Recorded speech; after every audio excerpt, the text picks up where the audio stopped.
بسم اللہ الرحمن الرحیم۔ شروع کرتی ہوں اللہ کے پاک نام سے جو بڑا مہربان نہایت رحم کرنے والا ہے۔ السلام علیکم، ویلکم ٹو آور چینل کہانی پوائنٹ۔ تمام ویڈیو اپڈیٹس کے لیے کہانی پوائنٹ کو سبسکرائب کر کے بیل نوٹیفیکیشن کو آن کر دیں۔ آج نیلی حویلی کی دوسری قسط پیش کی جا رہی ہے۔ امید ہے آپ لوگ اس کو پسند فرمائیں گے، تو آئیں کہانی کا آغاز کرتے ہیں۔ حویلی سے متعلق عجیب و غریب کہانیاں گاؤں میں پھیلنے لگی۔ مشہور ہو گیا کہ حویلی آسیب زدہ ہو گئی ہے۔ اس سے متعلق عجیب و غریب واقعات زبان زد عام ہو گئے۔ اب یہ وہ حویلی نہیں رہی تھی جو کبھی گاؤں والوں کی آنکھوں کا تارا ہوا کرتی تھی۔ وہاں جانے کے لیے بے چین رہنے والے لوگ اب اس سے کنی کترانے لگے۔ بہرحال چودھری عمر دراز حویلی کا واحد مقیم تھا جو بچ گیا، لیکن اسے بھی ہرے بھرے کھیتوں میں گھری نیلی حویلی میں رونما ہونے والے پر اسرار واقعات نے وہاں سے بوریا بستر گول کرنے پر مجبور کر دیا، اور وہ گاؤں کی آبادی کے سرے پر واقع ایک نئی حویلی میں مقیم ہو گیا۔ نیلی حویلی ویران ہو گئی اور وقت گزرنے کے ساتھ ساتھ خوف اور دہشت کی علامت بنتی گئی۔ گاؤں جو کبھی امن و امان اور خوشحالی کا گہوارہ ہوا کرتا تھا، اسے خوف اور دہشت کے سائے نے اپنی لپیٹ میں لے لیا۔ گاؤں کے کئی لوگوں کا کہنا تھا انہوں نے رات کے وقت حویلی سے عجیب و غریب آوازیں سنی ہیں۔ بہت سو نے گواہی دی کہ رات کے وقت کبھی کالے اور کبھی سفید کپڑوں میں ملبوس سائے حویلی سے نکلتے دکھائی دیے ہیں، جس سے خوف اور دہشت دن بدن مزید بڑھتی گئی۔ رات کے وقت کھیتوں کے قریب سے گزرنے والے کئی افراد نے بتایا انہیں ایسے لگتا ہے جیسے کوئی گھنگرو باندھے ان کا پیچھا کر رہا ہے۔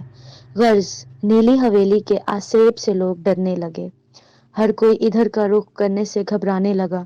اکرم اور وارث گاؤں کے باسی ہونے کے ناطے ان باتوں کو بخوبی جانتے تھے۔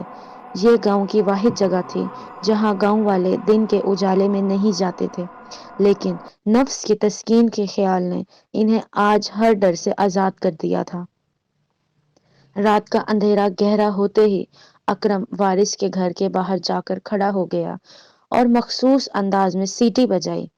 دونوں ایک دوسرے کو اسی طرح سیٹی بجا کر بلایا کرتے تھے، گویا یہ ان کا کوڈ ورڈ تھا۔ اکرم کو زیادہ دیر انتظار نہیں کرنا پڑا۔ دروازے کی کنڈی کھلنے کی ہلکی سی آواز آئی اور وارث دروازے پر نمودار ہو گیا۔ گھر والے سب صحن میں سو رہے تھے۔ دروازہ بند کرنے سے پہلے اس نے ایک نظر ان پر ڈالی، جیسے اس بات کی تصدیق کر رہا ہو کہ کوئی اسے رات کے اس وقت باہر جاتے دیکھ تو نہیں رہا۔ اچھی طرح اطمینان کر لینے کے بعد اس نے آہستگی سے دروازہ بند کیا اور دونوں دوست تیزی سے اندھیری گلی طے کرنے لگے۔ گلی سے باہر آ کر دونوں مختلف راستوں سے ہوتے ہوئے نیلی حویلی کی جانب گامزن ہو گئے۔ راستے میں گاؤں کے کئی لوگوں سے ان کی سلام دعا بھی ہوئی، لیکن کسی کو کچھ بتائے بغیر وہ خاموشی سے چلتے رہے۔ گاؤں سے باہر نکل کر اب وہ کھیتوں کے بیچوں بیچ نیلی حویلی کی جانب جانے والی پگ ڈنڈی سے گزر رہے تھے۔ چونکہ رات کا وقت تھا، اس لیے اب انہیں یہ ڈر نہیں تھا کہ کوئی انہیں دیکھ نہ لے۔ چلتے چلتے بالآخر وہ منزل مقصود پر پہنچ گئے۔ نیلی حویلی کسی سیاہ بھوت کی مانند کھڑی ان کو گھور رہی تھی۔ وارث اس پر اپنی نظریں نہیں جما پا رہا تھا۔ اکرم کے زور دینے پر وہ یہاں تک تو آ گیا تھا، لیکن اس کی اندرونی حالت کیا تھی یہ صرف وہی جانتا تھا۔ اکرم سارے معاملے میں اس کی رہنمائی کر رہا تھا۔ اس نے اندر گھسنے سے پہلے ایک نظر حویلی کا جائزہ لیا۔ اندر جانے کا راستہ تلاش کرنے میں اسے زیادہ دگ و دور نہیں کرنی پڑی۔ ایک مقام پر دیوار شکستہ ہونے کی وجہ سے گر پڑی تھی، جس سے اس کی بلندی اس قدر رہ گئی تھی کہ وہ اسے آسانی سے پھلانگ کر اندر جا سکتے۔ سب سے پہلے اکرم نے دیوار پھلاندی اور پھر وارث دیوار سے کود کر حویلی کے اندر جا گھسا۔ دیوار چونکہ چھوٹی تھی، اس لیے حویلی کا دروازہ کھولنے کی نسبت یہ زیادہ آسان کام تھا۔ ویسے بھی لوہے کی موٹی موٹی سلاخوں سے بنا مرکزی دروازہ عرصہ دراز سے بند رہنے کی وجہ سے زنگ آلود ہو چکا تھا، اور پھر بھاری بھرکم اتنا تھا کہ اسے ہلانا جلانا ان دونوں کے بس کی بات نہیں تھی۔ بہرحال وہ اندر داخل ہوئے۔ پوری حویلی میں گہرا سناٹا تھا۔ انہوں نے صحن میں نظر دوڑائی۔ پیپل کے بکھرے خشک پتوں اور خودرو لمبی گھاس کے علاوہ انہیں کچھ دکھائی نہیں دے رہا تھا۔ ہر جانب ویرانیوں نے ڈیرے ڈال رکھے تھے۔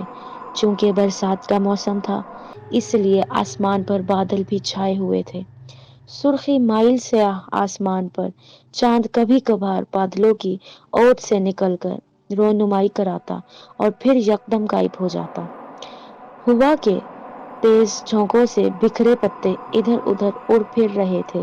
دونوں دوست پھونک پھونک کر قدم رکھتے ہوئے حویلی کے صحن سے اندر جانے کے لیے دروازے کی جانب بڑھنے لگے۔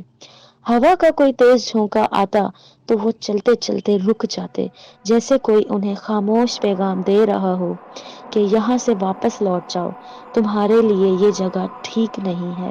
اس حویلی کی ویرانی سے عبرت حاصل کرو، ابھی واپسی کا راستہ موجود ہے۔ وقت گزر گیا تو بھاگنے کے لیے نہ راہ ملے گی نہ کوئی دروازہ۔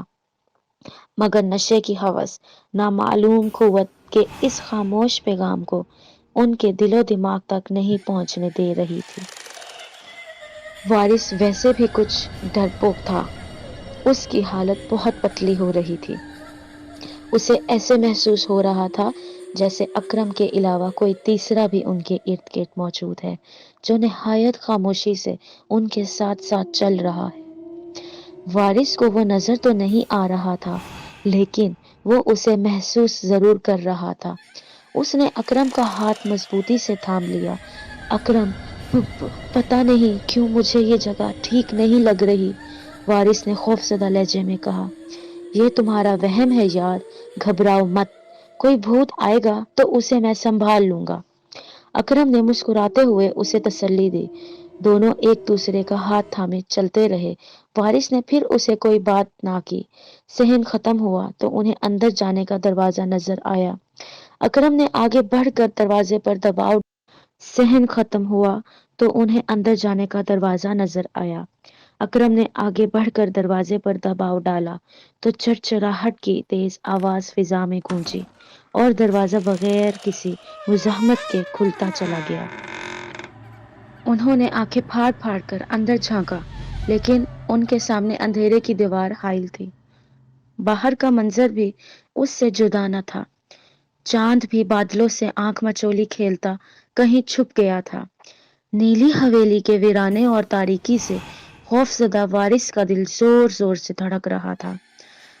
اکرم قدم بڑھا کر حویلی کے اندر داخل ہوا اور جیب سے ماچس نکال کر ایک تیلی جلائی، تاکہ اسے کوئی ایسی چیز دکھائی دے جسے روشن کر کے وہ اندر آرام سے بیٹھ سکے۔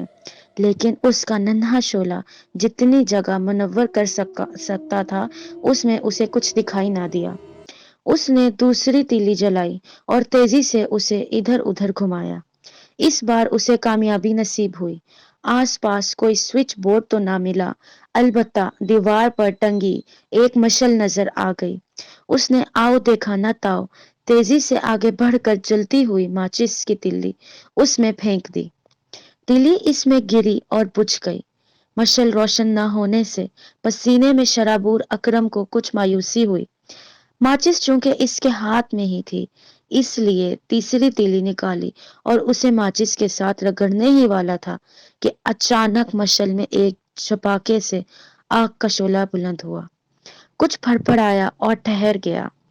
مشل روشن ہو چکی تھی۔ نیلی حویلی کا وسیع و عریض ہال ان کے سامنے تھا۔ اکرم اور وارث مشل کے نیچے ہی دیوار کے ساتھ ٹیک لگا کر بیٹھ گئے۔ مشل کی روشنی میں اب انہیں دروازے کے باہر مناظر بھی دھندلے دھندلے دکھائی دینے لگے تھے۔ وارث اگرچہ ڈرا ہوا تھا، مگر یہ بات اسے اطمینان دلا رہی تھی کہ یہ اس کی زندگی کا آخری نشہ ہے۔